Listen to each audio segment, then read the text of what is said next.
নমস্কার বন্ধুরা, কেমন আছেন আপনারা? আশা করি ভালো আছেন। আমিও ভালো আছি। অনেক দিন পর আবার একটা ভিডিও নিয়ে চলে এসেছি। চলে গেছিলাম একটু ঢালাই ব্রিজ কালী মায়ের মন্দিরে। এই মন্দিরটা খুবই জাগ্রত।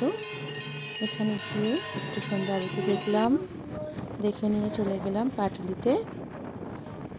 যাওয়ার সময় ভিডিওটা করা হয়নি, আসার সময় ভিডিওটা করেছি। তারপর পাটুলিতে গিয়ে একটু বসে আমরা কিছুক্ষণ বসে থাকলাম। তারপর আবার চলে গেলাম ওখানেই নার্সারিতে। পাটুলিতে অনেকগুলি নার্সারি আছে। নার্সারি থেকে কিছু গাছ নিয়ে নিলাম।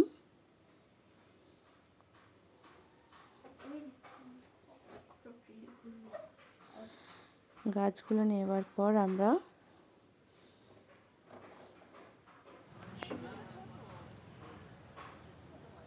চলে গেলাম। তারপর একটু খাওয়া দাওয়া করে বাড়ি চলে গেলাম। আজকে ভিডিওটা কেমন লাগলো? যদি ভালো লাগে একটা লাইক করে দেবেন আর সাবস্ক্রাইব করে দেবেন। ধন্যবাদ।